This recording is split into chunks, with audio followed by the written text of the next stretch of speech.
What's up, everybody?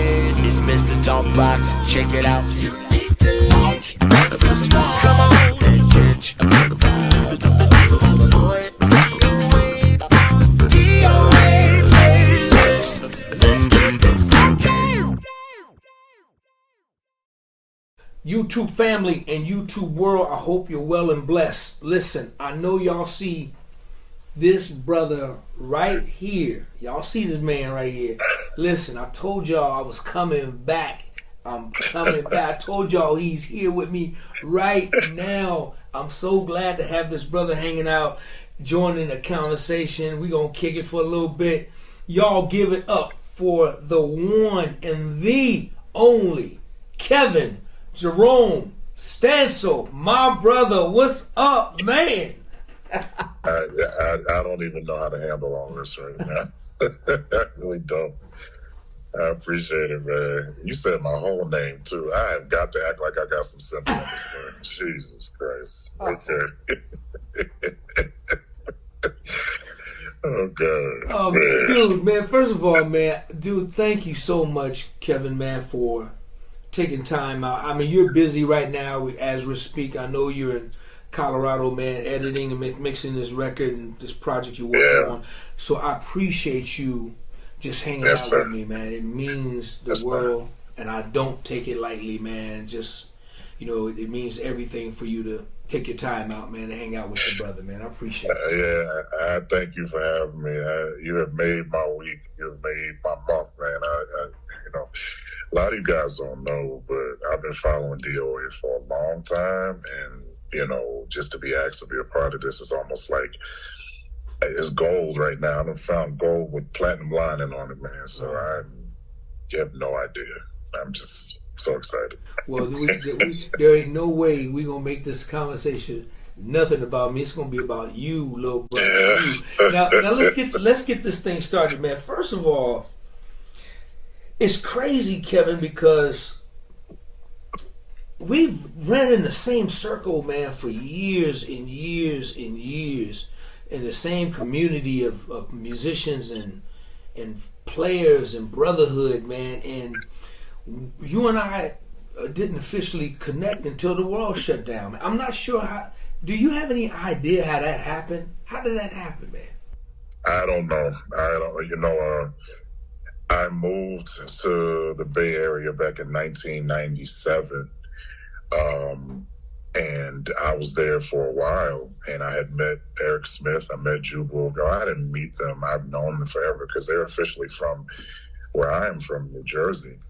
But I've known them for years. But I met Brian Collier. I met, you know, the Tonys. I met, of course, you know, my moving to the Bay Area was specifically because of the Hawkins.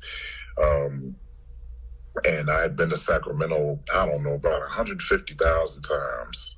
And out of everybody I met in that area, between Sacramento, Hercules, Pinot, you know, all of them, Sassoon, everywhere. And I never got a chance to meet you physically, like we never saw each other. So I don't know how that happened. I have no idea. I don't know. I can't figure it out. But I'm so thankful, man, that timing is everything, and God's timing. Absolutely. Absolutely. We connected when the world shut down, and I think maybe because I made myself more visible or something, I don't know. But man, I'm so grateful to have you as my brother, my little brother in my life, man. Really, yes, sir. Man, let's get into it, man. Kevin, let's go back. I mean, your resume, man, is intense, bro. And what I love about it is that you're such a diverse bass player, musician, drummer, just everything, man. There's no parts, nothing about music, anything about music you can play. There's nothing about music you cannot do and or play. From gospel to secular, man, it's incredible. So, real quick, I'm not going to start you off like when you were, you know, 6 months old and somebody put a guitar and drums in it. You're not going to go there. But Kevin, just some of your most greatest accomplishments, man, in your life, man. Just run a few of them off that means the most to you. back some years ago, I was at a store called Sam Ash Music out in Paramus, New Jersey on Route 4. Anybody who's watching that's from New Jersey or New York or, those areas, they know what I'm talking about. And I was there. I love going there. I could not afford not one thing in there. But I went in and I wasn't even thinking about bass guitar at the time. That was an instrument that I never thought I would ever play. And so I was playing drums and, me being the drummer that I was, I was into drums. Like drums was just life to me.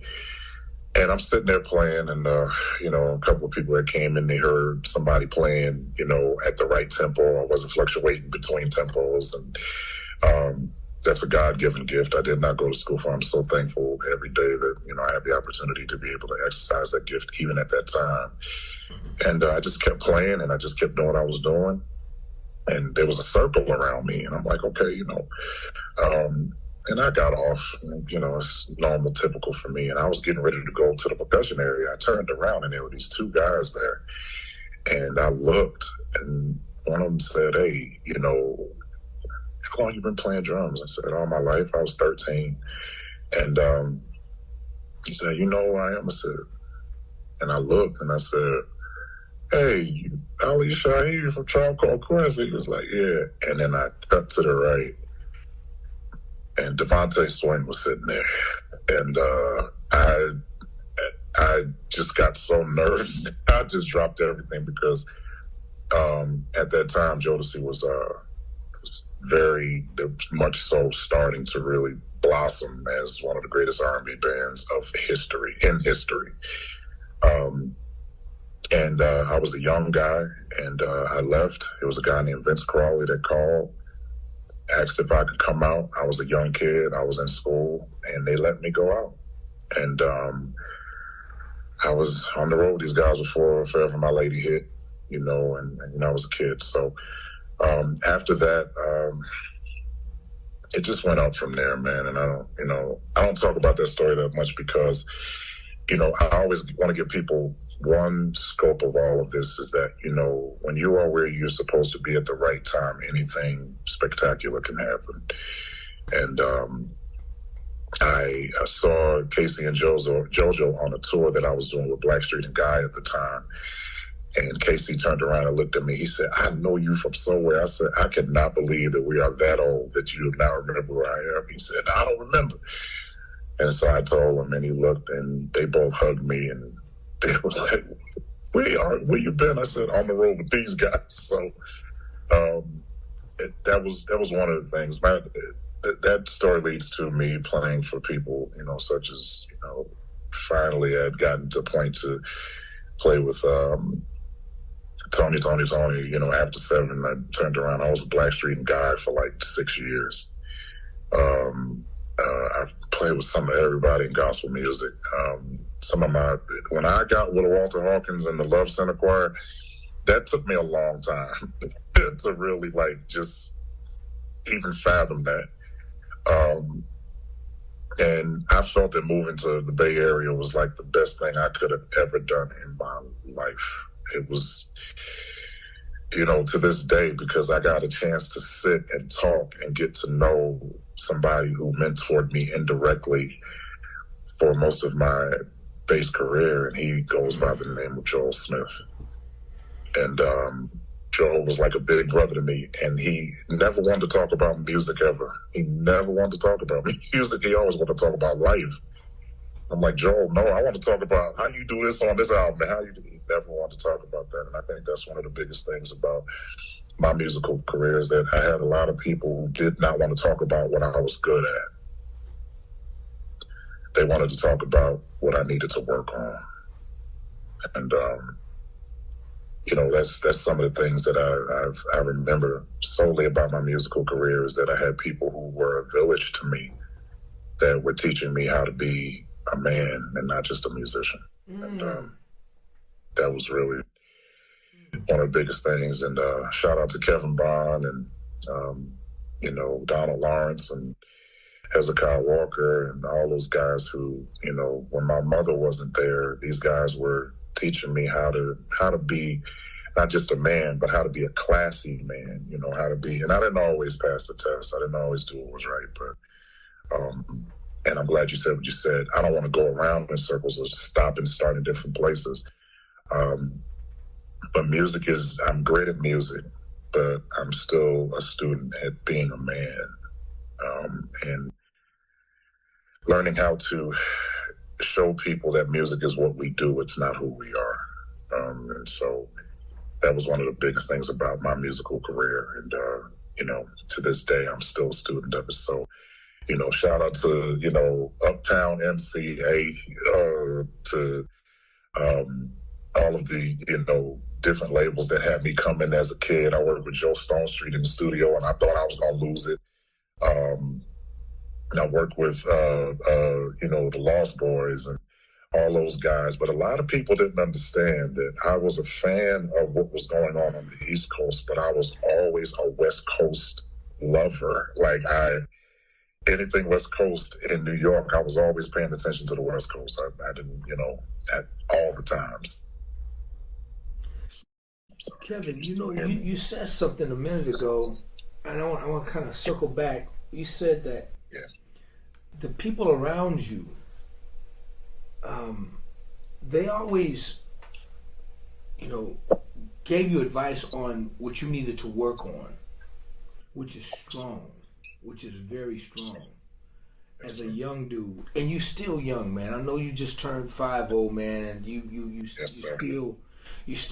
still young, brother. But back then, man, how did that make you feel? How did you? I know, looking back on it now, you appreciate that. But at that time, did that? How did that make you feel? Were you feeling humiliated, or did you have an attitude? Did you respect it? Did you rebel? Were you rebellious? Tell me how you felt about that at the time. Can you guys still hear me? Can you still hear me? Very well. Okay. As a young kid coming from Paterson, New Jersey, and I have to say it this way, you asked this question, so when I answer this, I want to answer it in a way that makes sense and we fully understand the scope of what the mentality was. But growing up in Paterson, there were a lot of us who were not particularly in dual parenting homes. And my mother's name is Lorraine Stancil Lawson, and she did everything she could to raise this young knuckleheaded boy. But I had a village, man, and I'm not going to sit on this illustrious channel that you have developed here and lie. I was raised around some good people. There are people who literally cared about me just as much as my mother did. And the truth is that, yes, I was rebellious. Yes, I was a young man thinking that he knew everything. I went outside twice, thought I knew the world, hadn't been around the corner. And I believe that going out at an early age of 14, that what it did was it showed me that there are bigger scopes of the region in this world than just coming up in Paterson. Also being raised in Brooklyn, New York, we were bullheaded over there. That whole city is just developed by a lot of people who just sometimes, in order for us to really understand what the thing was, we had to go through it instead of you just telling us about it. But I was rebellious. I was kind of trying to get to where I saw people who were where I wanted to be. I wanted to get there quickly. So, sometimes to get there quick, the quick schemes of going around the corners without going straight, and, that's what happened. And, I thought that music was going to define me when I didn't pay attention to the fact that my decisions were defining me. And so, rebellious, yes. Did I feel frustrated? Yes, because I was trying to be something that I just did not understand. You cannot be what you don't study, period. And I didn't study manhood. I didn't know what it was like to be a father at the time. I didn't know what it was like. All I knew was just get out here and do it and be it, you know. But I didn't know that there's so many repercussions to making bad decisions, you know, and to trying to get to a place that you really don't even know where you're going. I used to say this all the time. Some people think they have all the answers to something and they don't even know what the questions are, you know. And so that was me. You know, just being a rock-headed kid, had all this musical capability. But what I realized was I was capable to do what was necessary, but I wasn't available to understand. So, Kevin, let me ask you this. Was there any one particular moment that happened in your life to make you say, I finally get it, I understand it? Or was it later in your more adult, as you got older, before you got it? Was there one particular moment that somebody come and sit you down or bop you over the head, or was there one particular thing, man, that turned the light switch on and you said, okay, I understand, I get it now? My daughter was born. And when I had my first child, and I only have two beautiful children, when I had my daughter, I was 18 years old. My daughter was born, and I was in Europe at the time. I wasn't even there when she was born. When I came back from Europe, my daughter was already here. And I went and looked at my daughter, and something clicked in the left side of my head and said, now the next time you have a child, to not be another musician who is out here having 10 and 12 kids and not being responsible and not taking care of your children.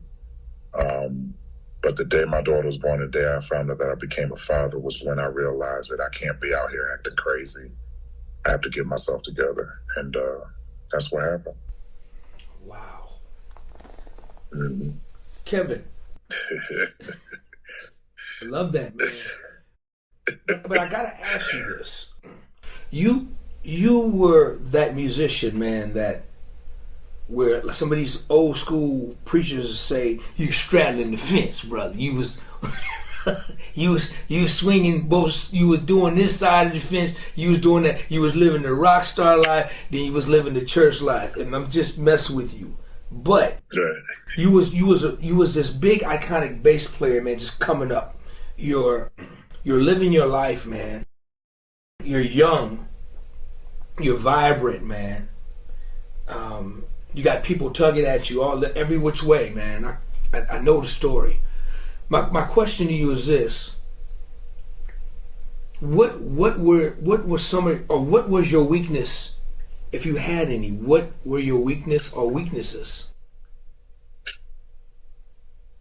I'm strong enough to say it now. I couldn't say it before, but I'll say it now. My weakness was people. I was so busy trying to get everybody to like me that I forgot to like myself. I was so busy trying to get people to win with people that I was a loser to myself. I was trying so hard to get people to really accept me when I didn't accept myself. And so as a result of that, I always did things to gain attention from people who really didn't have the power to tell me yes, so their no didn't mean anything.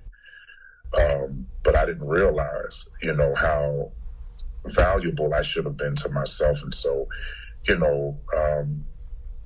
my weakness was people. My weakness was acceptance. My weakness was I remember living in the Bay, and I saw Jubal and Eric and all these guys, and they were just always getting called. And I went to a hole for a minute. I'm like, why ain't nobody calling me?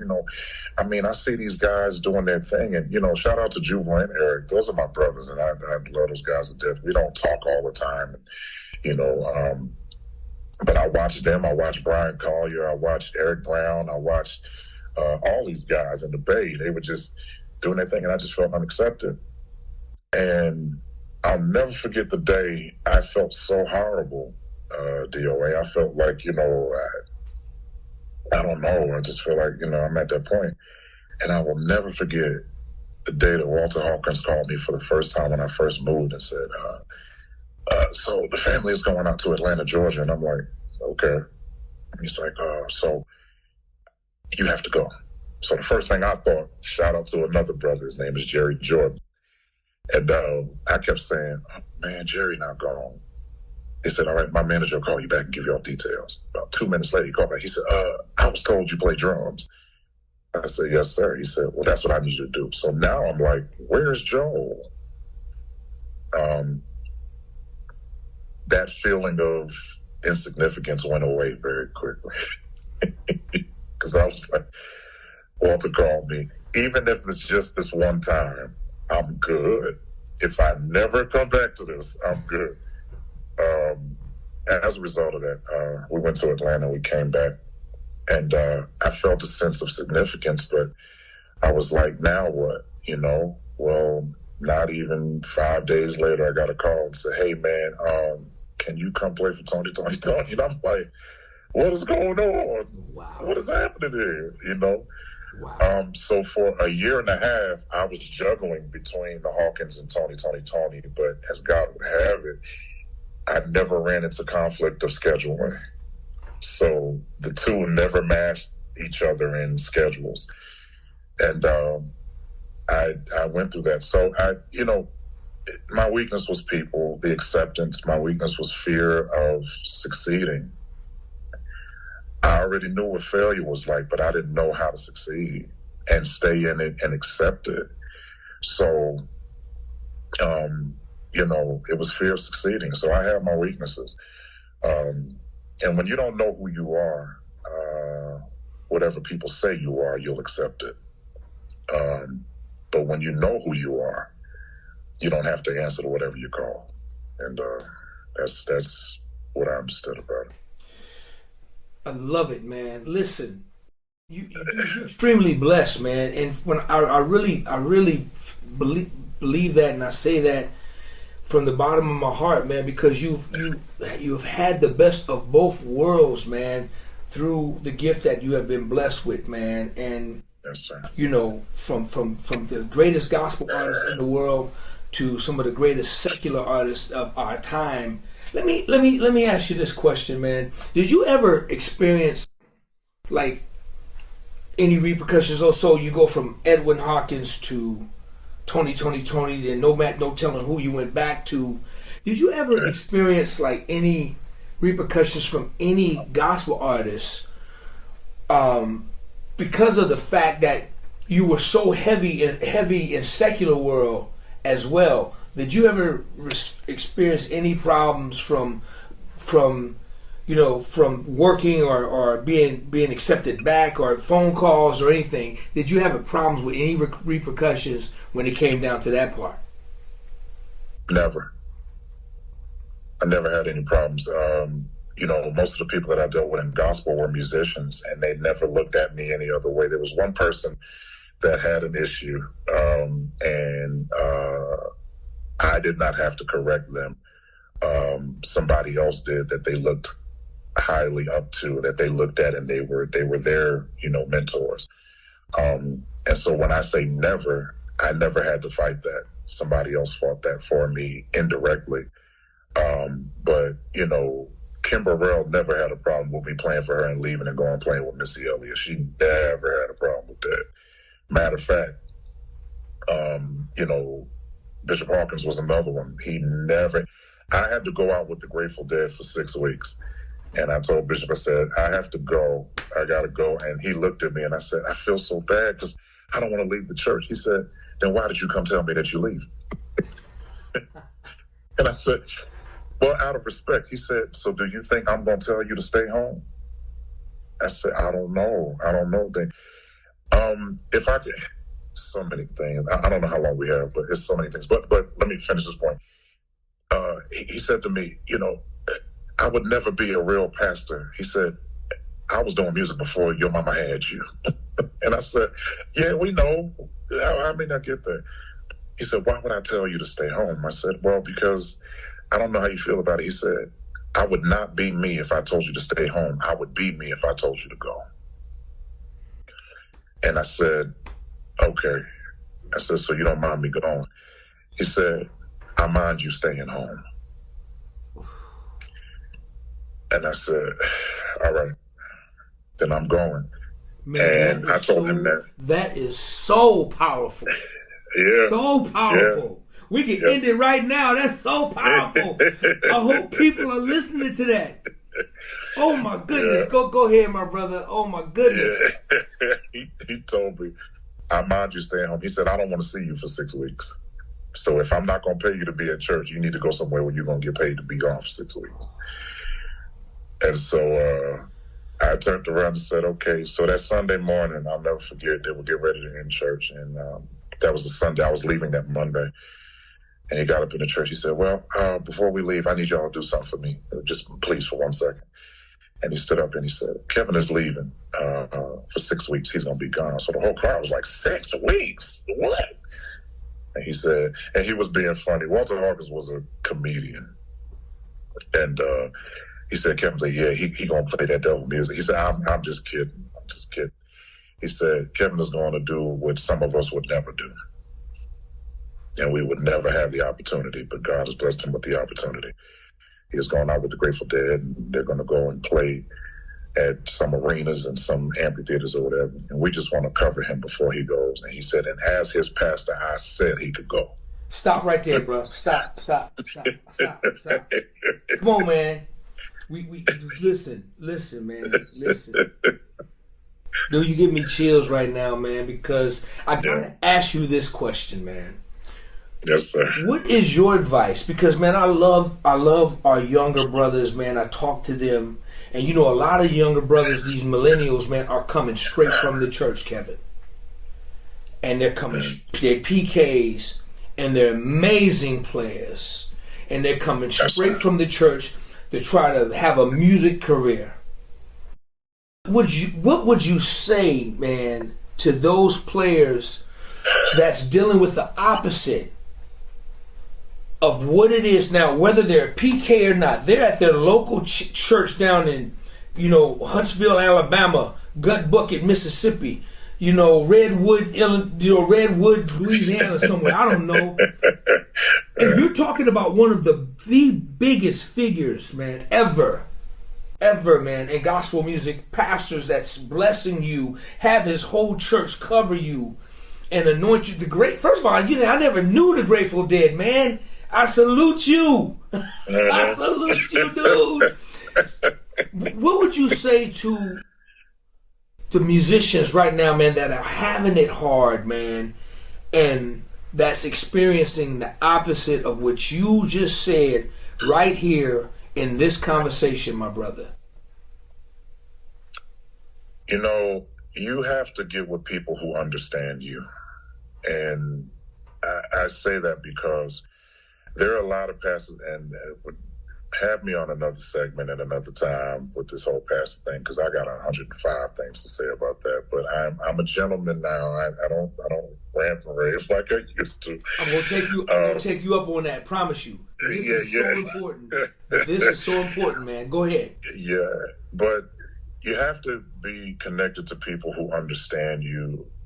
Pastors who are not musicians will never understand your desire to want to go out and see the world. Normally, and it's not every pastor. There's some pastors who are not musicians that still want you to have the best in life. And sometimes the best in life does not always mean that you're in their face. You have to go out abroad sometimes, and I don't want to get into biblical scriptures, and this is not what this is for. Not that I'm demeaning or minimizing the Bible. We're not doing that. Run it, Kevin. However, run but it, run it how you feel.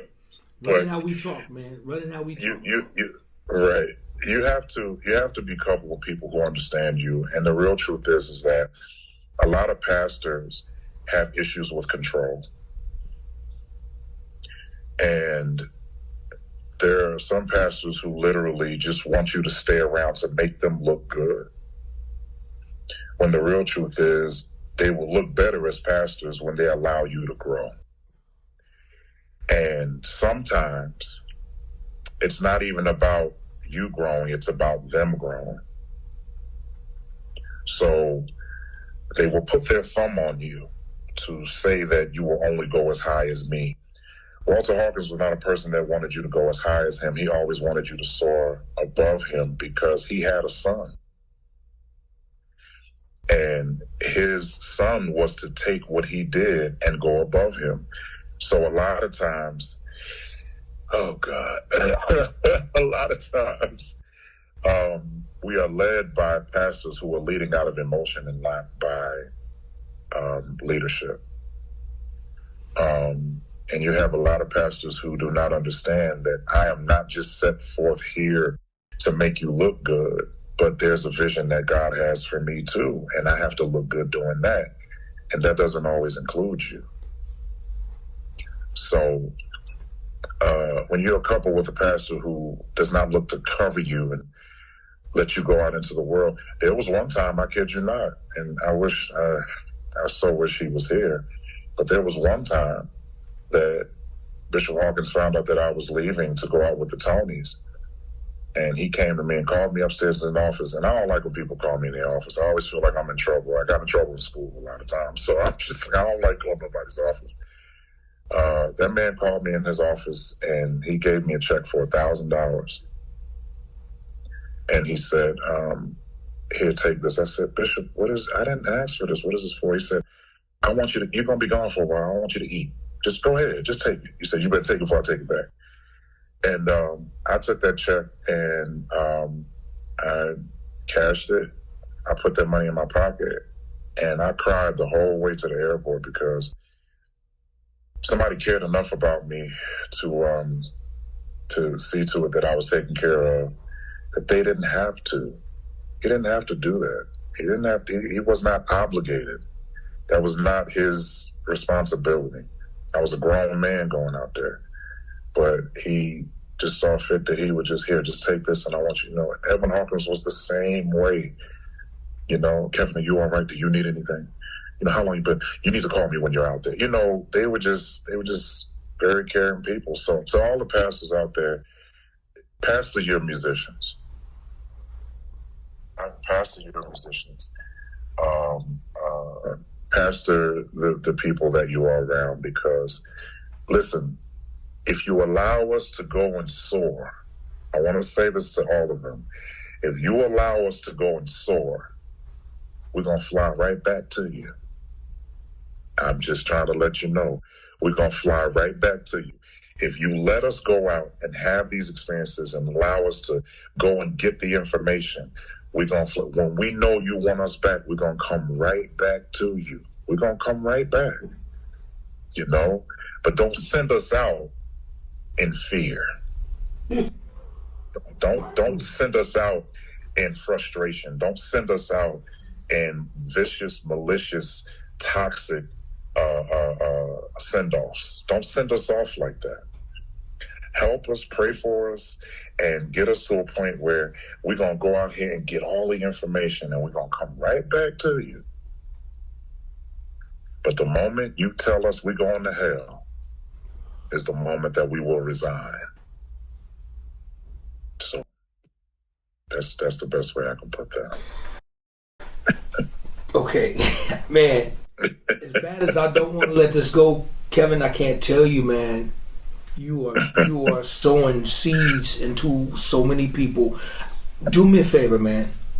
Yes, sir. Tell these musicians, tell these people who are struggling and that are battling with this, tell them, explain to them why it's okay not to feel bad because they leaving that church and going to fulfill their dream and play secular music, and then attending to come back to their position once the gig, the tour, the TV show, whatever is over with.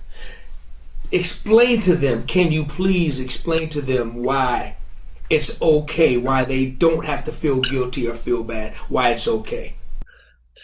Everybody that doesn't like the fact that you're going to play secular music are the very people who listen to that music they don't want you to go play. Everybody that has a problem with the fact that you're going to play for these secular artists are the same people that will secretly wear shades and hats and stuff not to be seen to go and enjoy the secular artists that they don't want you to play for. A lot of people who have an issue with you using this gift, what they have to understand is that you are a musician. That does not mean you are subject to one form of music. you are subject to music. Now, what we have to be careful of is that I've played for hip-hop artists. I've played for secular artists. I played for blues artists. I played for country western artists. I played for pop artists. And I want to say to everybody, could not one person come to me and tell me I had no right to go play for any artist other than gospel? Not one person could come and tell me. And it wasn't because I had that strength to say, I don't care what you think. I'm going to go out here and play this music, because what you're not going to do is turn my tithes away. You are not going to tell me your money's no good here. You're going to go and make that. Don't you bring that money here. You took my offering. You took my tithes. And I was honoring God through you by still doing it. Hezekiah Walker is another one. Hezekiah Walker has pastored Gerald Hayward. Hezekiah Walker has pastored Aaron Hall. Hezekiah Walker has pastored in some form or another. He has pastored Stanley Brown. Every name I have said to you has gone out and impacted R&B like you would not believe. And they turned around and they came right back to the Love Fellowship Church. So that's why I go back to my original point. You have to be coupled with somebody who understands what you're doing.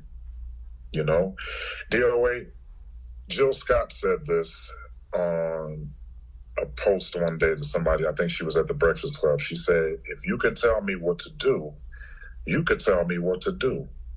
If you can't tell me what to do, you can't tell me what to do. So a person who does not understand what you do will never understand what you do. A person who understands what you do understands not just what you do, but why you do what you do. So all I'm going to say to answer your question is this, or to answer what you have asked me to say. To all my musicians, brothers and sisters, let me say something to you. God has given you something that a lot of people cannot do. So there are a lot of people who cannot tell you how to handle what you do because they cannot do what you do. So stop allowing people who do not have your gift to tell you how to handle your gift. They don't know. You cannot tell me that I cannot go and play for these artists and play for, because all I'm going, and I just made this point, all I'm going to do is literally take that information that I got. It doesn't mean I have to bring the booty shaking thing, and I ain't got to bring that back. But maybe I can tell you how to run your lights. Maybe I can tell you how to run the LED wall now. I got information from people who are masters of their craft at doing it. I can tell you how a stage is supposed to look. Now I can tell you what the sound quality is, all of that stuff. But see, y'all get mad when somebody goes out here and plays the music, but you ain't mad at the money they bring back. You ain't upset with the fact that, and I know you're going to mention this at some point or another. I won't say anything about it. But there are some musicians who got the call to be a part of something where financially they don't need the church anymore. Now you're upset because they're gone. But I say this again. Some of us can be a part of something so phenomenal, but we coming back. We're going to come back. If Love Center was still here today, I would still be a member of that church. And I would go out and do everything I'm doing. But I'm going back to 10,400 International Boulevard. I'm coming home.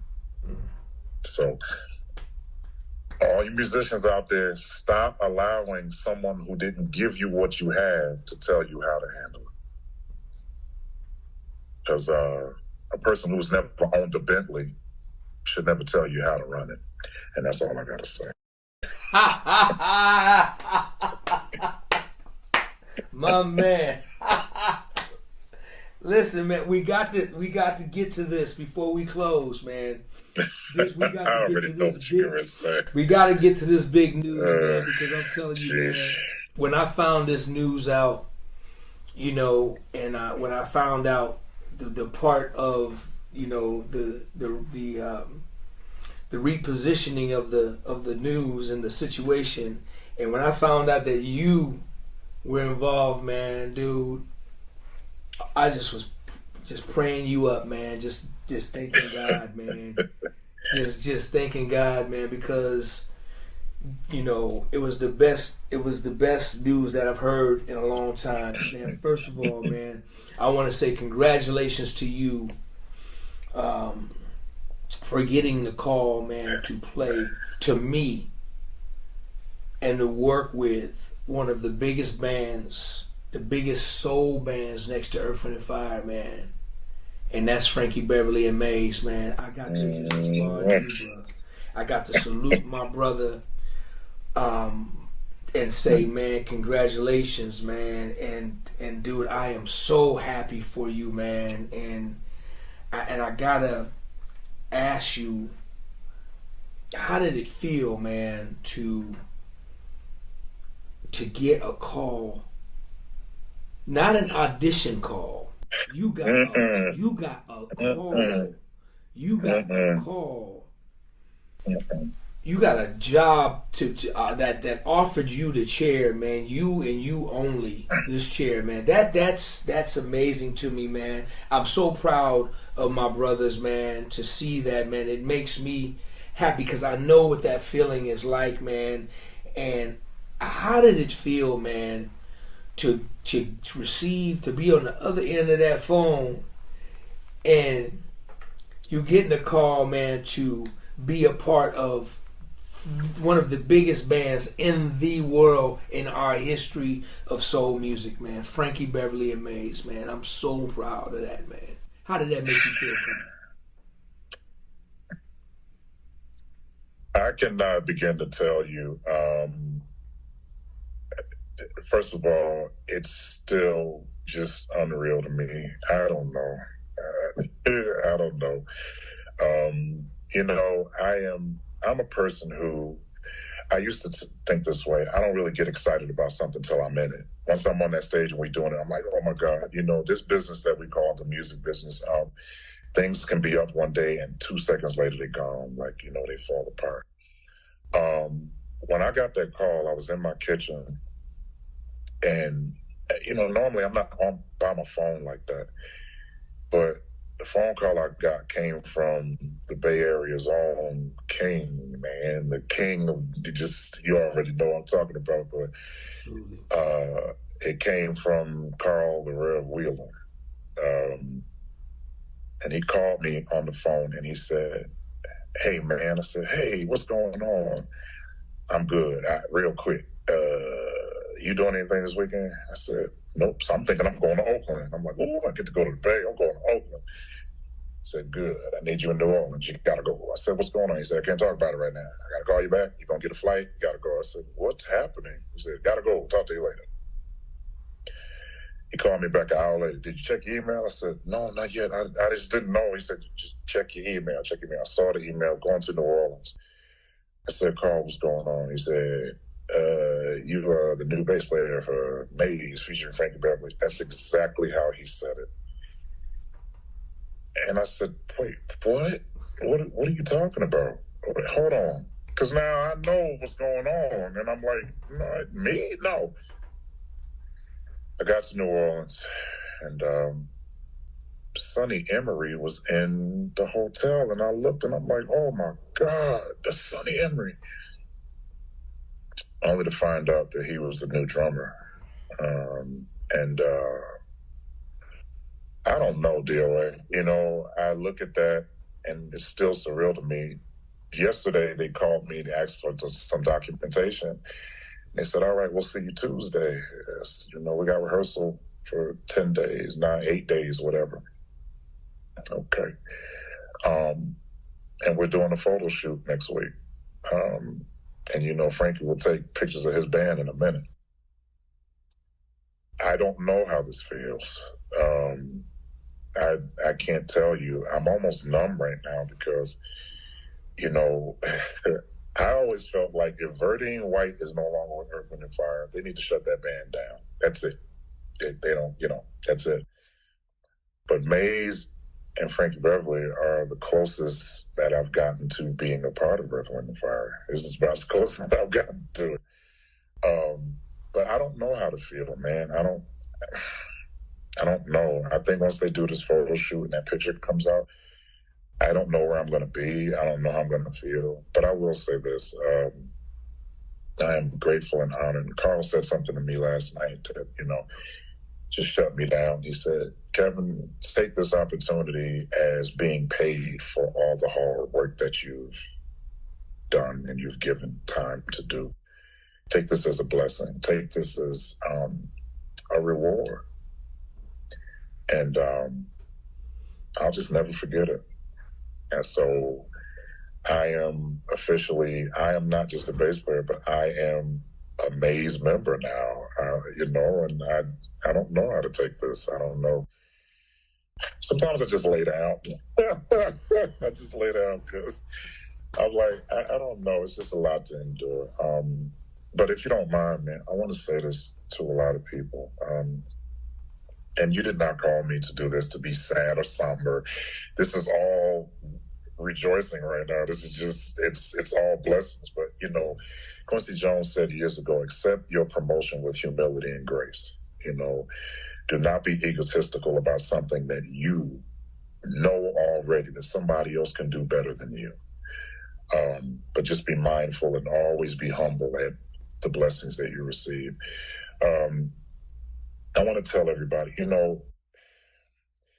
I just wish a lot of people were not so contaminated when it came to this music business. I just really wish that there was more of an understanding. So to all my brothers and sisters, let me say something to you. I don't care how big or small a gig may be. Don't let that gig define you. You define that gig. Maze is something that I will hold with me forever, man. I'm not ever getting rid of this. But the one thing I must say is that I believe that Maze was ready for me just like I was ready for Maze. Story went like this. Back in 2010, I actually auditioned for Maze on drums. And in San Francisco, California, Carl called me and said, hey, Kev, you want to try out for the gig? I said, yes, sir. And he said, cool. He said, you got to get to San Francisco. I went to San Francisco. And I didn't know the show. I had seen their show several times, but I didn't know the show.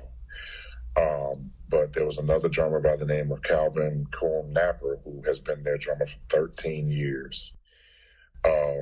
He and I tried out the same day.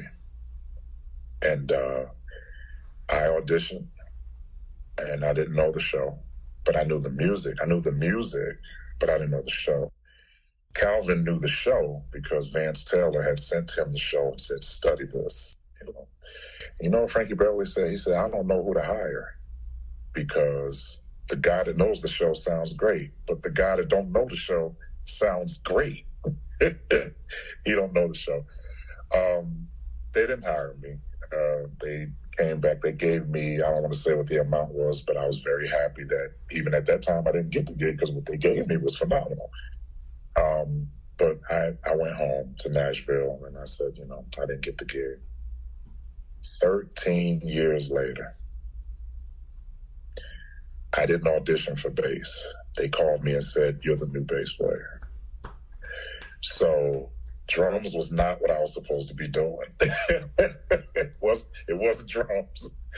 It was bass guitar. And,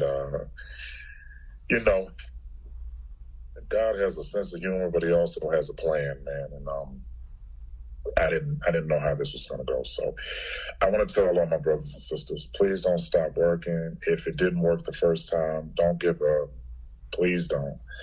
Take the opportunity to get better so that when it comes back around, it has no choice but to accept you.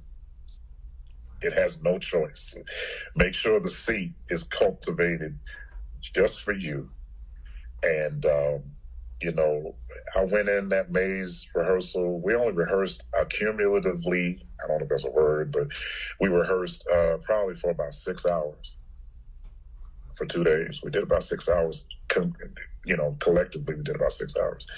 And we got on that stage, and when I tell you I felt like I was home, I felt like I was home, man. And that's where I'm going to be until they tell me it ain't happening no more. So that's what's going to happen. So you get a chance to groove. You get a chance to groove, man. How does that make you feel, dog? Like 110%. I am so happy that I ain't got to be doing a bunch of chops. I ain't got to remember all these breaks, and I ain't got to, I am so happy. And can I tell you a story real quick? It's a 30-second story. We were doing Happy Feelings in rehearsal. And this happened to me twice. We were doing Happy Feelings in rehearsal. And I do the do, but I was putting my own little do, all these ghost notes. And Frankie was sitting there. He said, man, you sound good.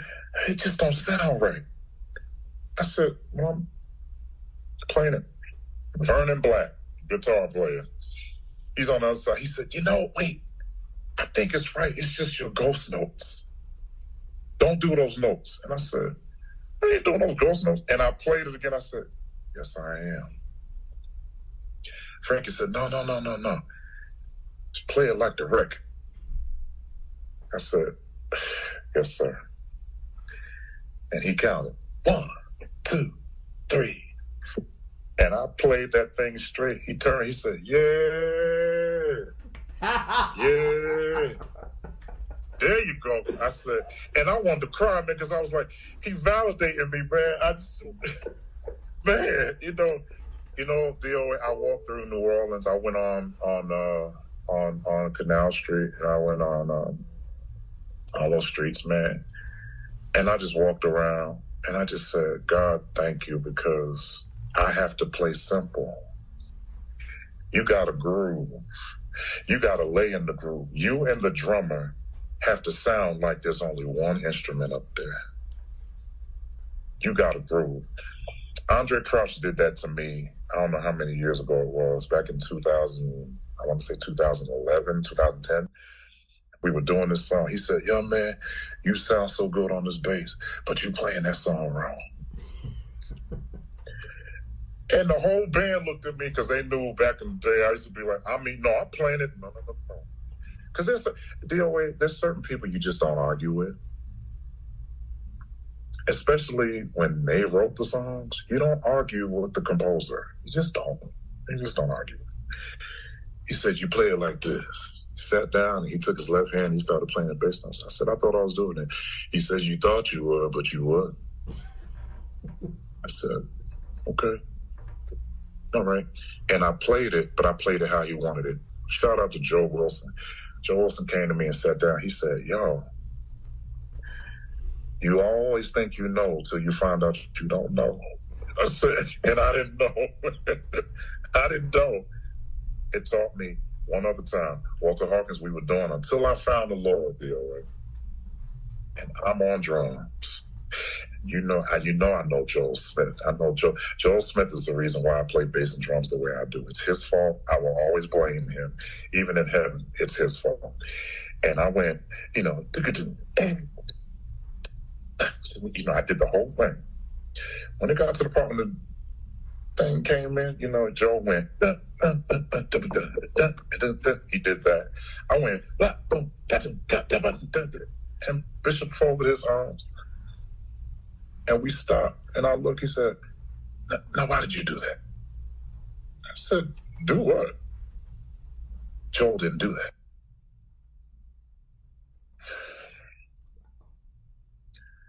I know what he did. All right. He said, I want you to play the record.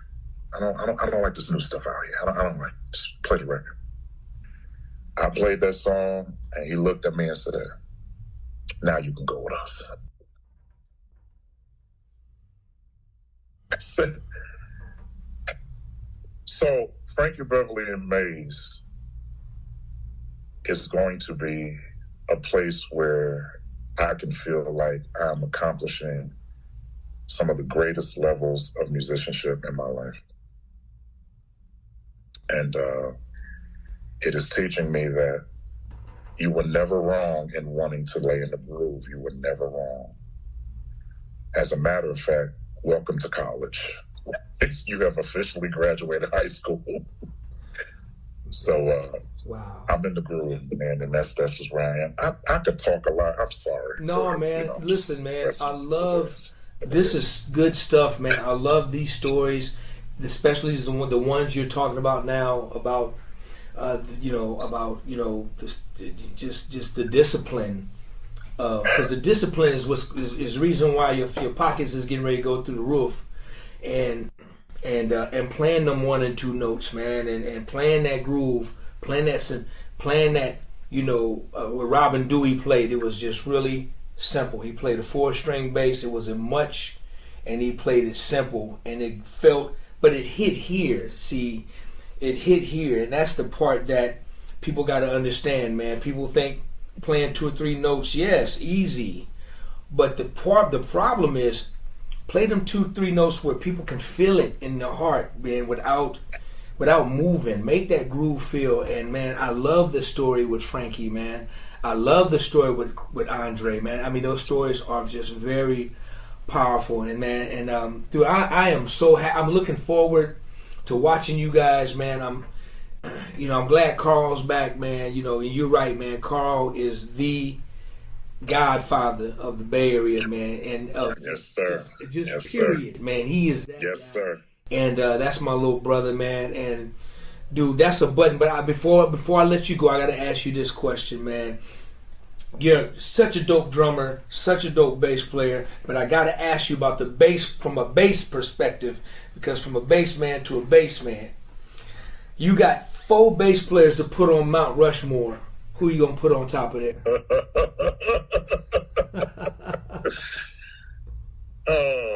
You're so funny, man, because I'm gonna say you up there. Why would you even ask me that? Double thumbs down. Why would you ask me that? Why would you ask me that? I could hey, now I'm gonna have some fun with this. You're not gonna control me on this part, so I'm gonna have fun with this now.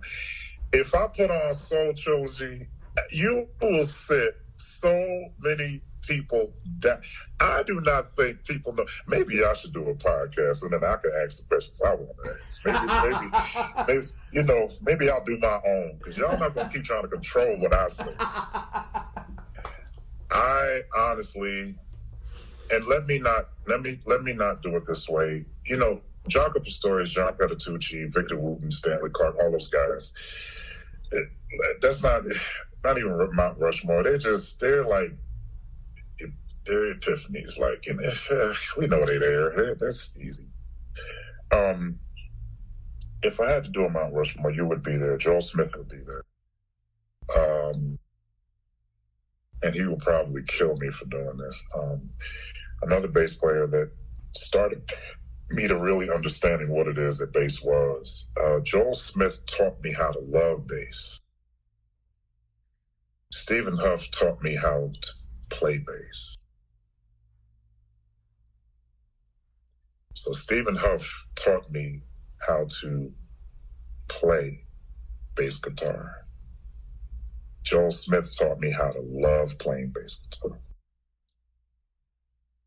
So for all my Chicago family out there, I give great respect and honor to Stephen Stone Huff. Another bass player besides Derek Allen, Joel Smith, Stephen Huff.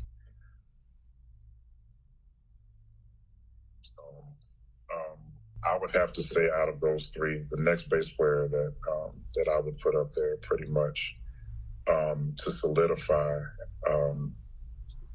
that Mount Rushmore on my behalf would more so now in this generation where we are is a guy, and I know he gonna go crazy on me too, but Alan Snoop Evans is another one. He's another guy that, and I'm pretty sure that he gonna call me and be like, "What are you doing?" Like, no, I give honor where it's due. You said Mount Rushmore, so if I had to game that, it's Derek Allen, Joel Smith, Stephen Huff, and Allen Evans. That's where I'm at. Man, listen. You got 3 out of the 4 beautifully. Hey, man, You're not gonna take my Mount Rushmore down. I can't do it. Then you got your 4. And let me tell you just real quick before I let you go, man. I got to tell you because I know how you and close to you and Joel were. What's crazy? It's kind of like you and I, Kevin. Joel and I. We've been knowing each other for quite a while, and there's a big hole, man, and there's a big regret that I have because yes, sir. We talk quite often, but we never got a chance to meet, man. That's amazing to me. I cannot believe that. I just cannot believe that. I just can't believe it. Man, Kevin is crazy, man, because he's right up the street in the Bay. I'm in Sacramento. We talked about getting that time together just to break bread, man. I grew up as a kid just listening to him, man, and in my adult life I had a chance to just meet him over the phone and talk to him. I don't even know, maybe through Pick Funk. I can't even remember who made our connection, but it was made, and we would talk. And we wouldn't even talk about music. We would talk about other stuff, you're right. We would talk about just other stuff, man. Family and stuff, man. We would talk about other stuff. But we always said, man, we got to get together, man. And, dude, it hurts my heart that, I didn't get a chance to physically, meet Joe, who is definitely, man, one of the greatest musicians, man, in history. Not just in our generation, man, but just in history. And throughout the generations, he will be one of the greatest, man. And just the beautiful brother, man. And that if there's one regret, man, in my life, that's one of them, for sure, man. Yeah. That I have. Yeah. I don't have many, but I definitely have that fact that I didn't get a chance.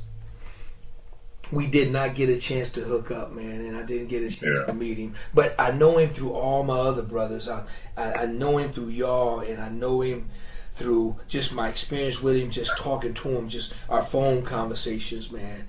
And I had so much love for that brother, just like the love I got for you, man. I haven't even embraced my brother yet, but I feel like I've been knowing you, man, forever. And once again, man, I thank you. Man, you kick so much knowledge on this conversation, man. I can't thank you enough, man. This is what is important to me, man, because it's important for us, man. Well, I'm older than you, but just even with you, man, to mentor and sow this gems into these millennials, and the knowledge you kicking is for me and people above me, man. It's just, you kicking real stuff, man. That's biblical, man. That's holy. That's spiritual, and that's encouraging, man. And we need that, man. We need that, man. The whole world is rooting for you, man. Everybody that knows about you on this gig, man, they have nothing but greatness to say, great things. They're excited for you, and I'm excited for you, man. And I'm rooting for you guys to do well, man, and ride it out for the next 20, 30 years, man. If God's willing. Yes, sir. Yes, sir.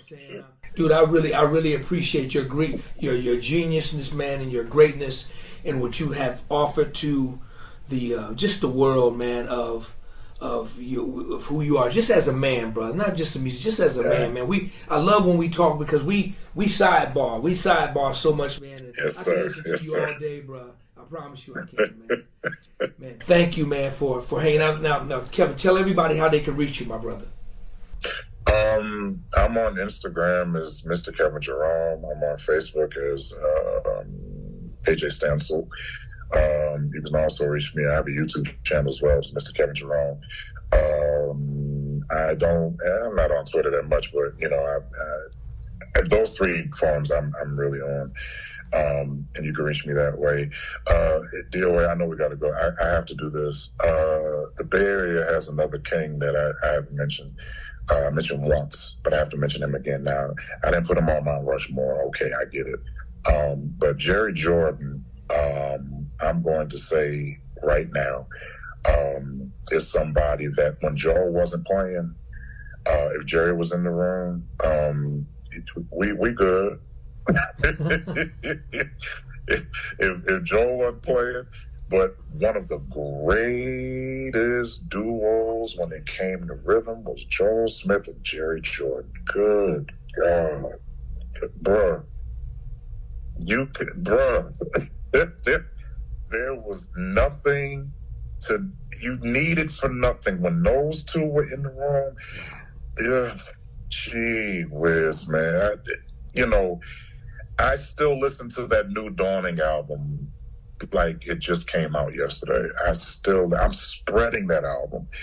And Jerry Jordan and Joel Smith, golly, it was like Kevin Brunson and Stephen Huff.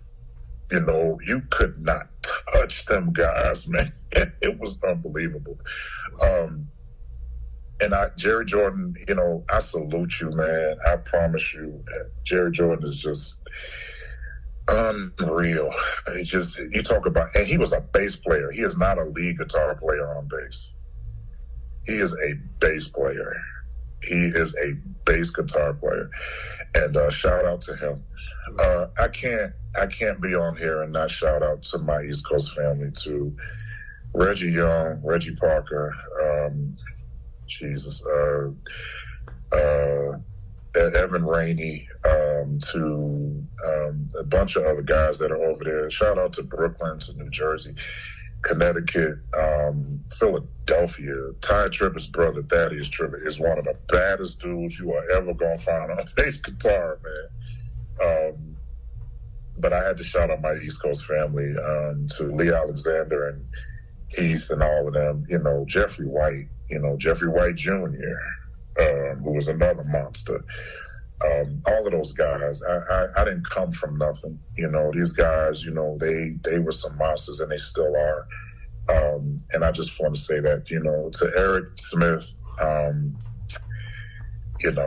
he just makes me sick. Every time I turn him around, he's on stage with Janet Jackson or somebody, and just irritates me. But Eric Smith is one of the baddest guys in the world. And to the Bay Area, to the Braxton brothers, you remember them, and to Vernon Hall and Elijah Green, the knucklehead himself, Elijah Baker.